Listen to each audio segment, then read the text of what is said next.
अस्सलाम वालेकुम दोस्तों।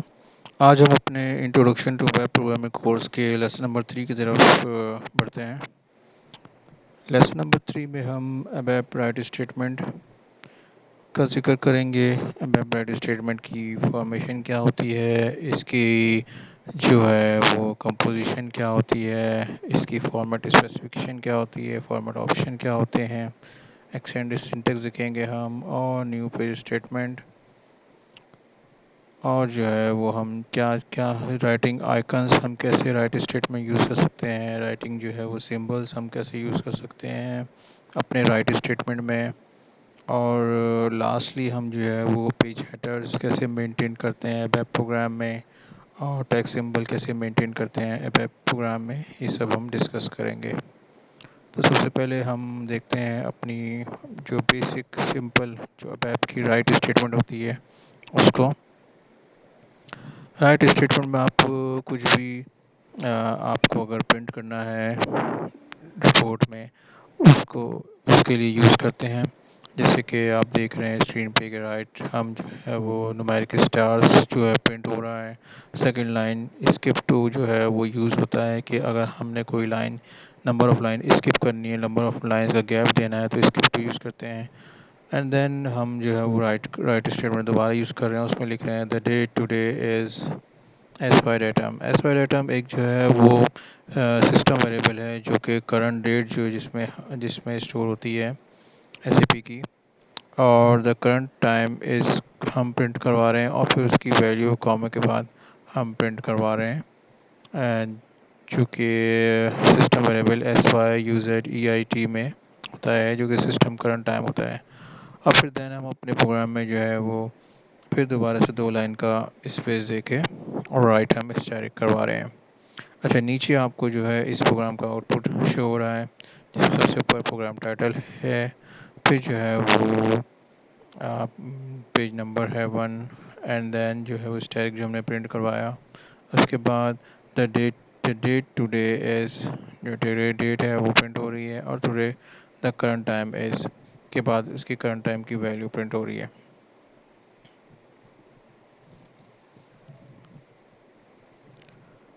अब वेब फॉर्मेट स्पेसिफिकेशंस में की बात अगर हम करें, तो वेब फॉर्मेट स्पेसिफिकेशन में आप जो है वो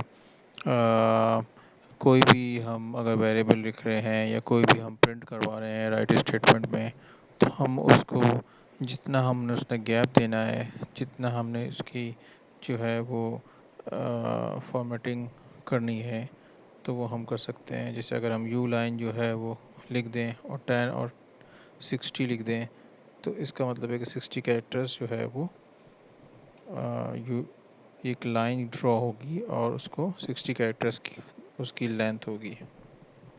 जैसे कि अब आउटपुट में देख रहे हैं कि ये है हमारे पास सबसे पहले हमने लाहौर सिटी प्रिंट करवाया, फिर 2 लाइन स्किप हो रही हैं, उसके बाद फिर अराइवल डेट प्रिंट हो रहा है, उसके बाद नेक्स्ट लाइन में जो है वो अराइवल टाइम हम प्रिंट करवा रहे हैं। जब से इससे पहले वाली एग्जांपल में हम जो है वो लाइन का गैप नहीं दिया था, और कंटिन्यू में जो हमने /10 नहीं लिखा था, कोई फॉर्मेटिंग यूज़ नहीं की थी, तो वो कंटिन्यू में हमारी वैल्यूज़ हमारी जो है वो स्टेटमेंट प्रिंट कर रहा था।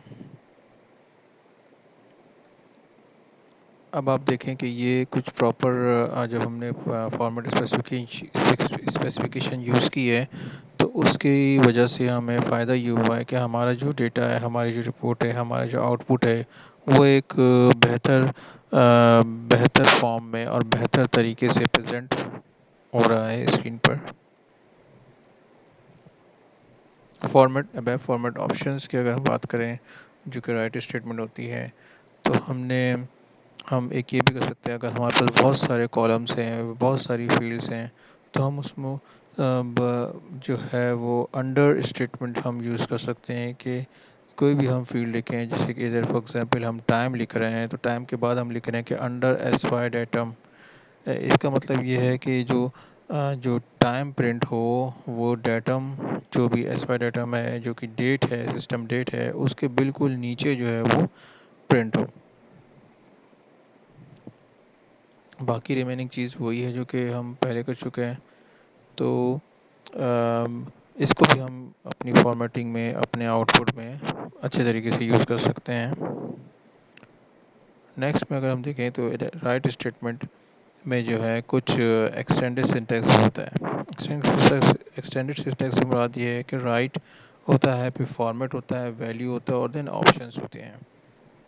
फॉर एग्जांपल फॉर्मेट में हमारे पास स्लैश हो सकता है, स्लैश के जरिए हम जो है वो लाइन एक फीड कर सकते हैं, पी कर सकते हैं, कॉलम पोजीशन बता सकते हैं और आई जो बता सकते हैं कि आउटपुट लेंथ कितनी होगी। वैल्यू में कोई भी टेक्स्ट फील्ड या कोई भी जो है वो लिटरल हम यूज़ कर सकते हैं। और ऑप्शंस में हम फॉर्मेट ऑप्शन, जैसे कि अभी हम पहले हमने देखा था कि अंडर हमने लिखा था एस वाई डेटम के, उसको यूज़ कर सकते हैं। एक और स्टेटमेंट बहुत ही अच्छी स्टेटमेंट होती है न्यू पेज स्टेटमेंट की।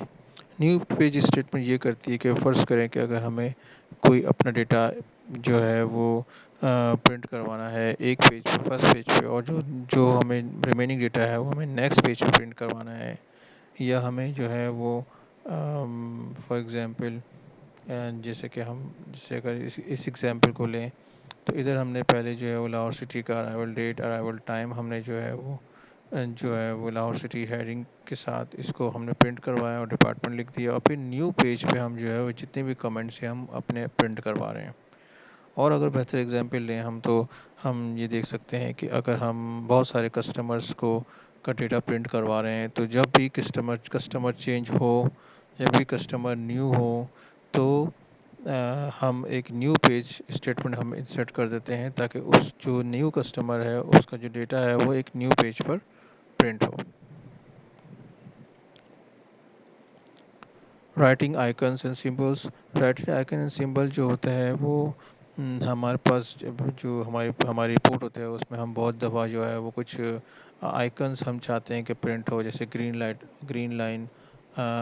लाइट आइकन होता है, और भी बहुत सारे आइकन होते हैं।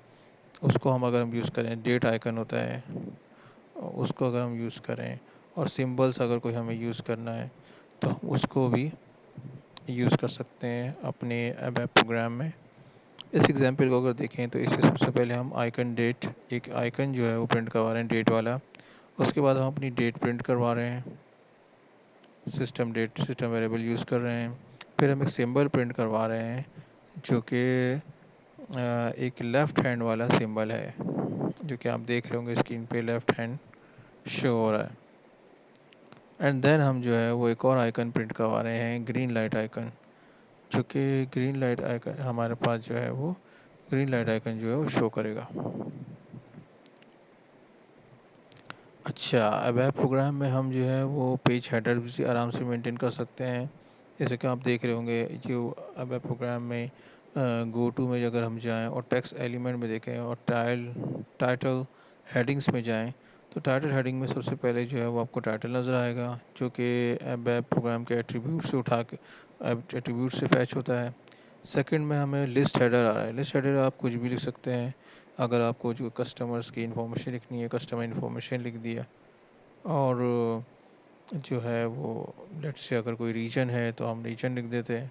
मतलब वो चीज़ जो कि आपने कांस्टेंट रखनी है किसी भी रिपोर्ट की, और आपने जो है वो चाहते हैं कि हर रिपोर्ट पे जो है वो ये चीज़ कांस्टेंट रहे, तो आप कोई लिस्ट हेडर इंट्रोड्यूस करते हैं और वही हर रिपोर्ट पे प्रिंट होता है। फॉर एग्जांपल अगर कोई कंपनी नेम आपने प्रिंट करवाना है हर रिपोर्ट में, तो आपने जो है वो लिस्ट हेडर में आप जो है वो कंपनी नेम प्रिंट करवा देंगे। नेक्स्ट में अगर हम देखें तो हमारे पास नंबर टेक्स्ट और टेक्स्ट सिंबल्स भी होते हैं। अगर हम गो टू मेनू में जाएं और टेक्स्ट एलिमेंट में देखें तो उसमें थर्ड ऑप्शन होता है टेक्स्ट सिंबल्स का।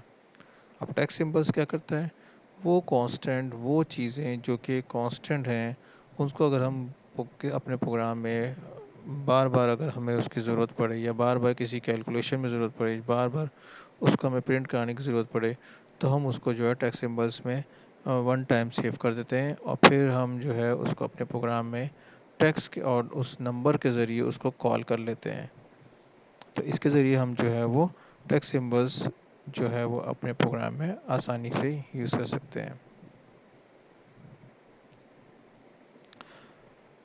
दोस्तों, ये था हमारा इंट्रोडक्शन प्रोग्रामिंग कोर्स का लेसन नंबर 3।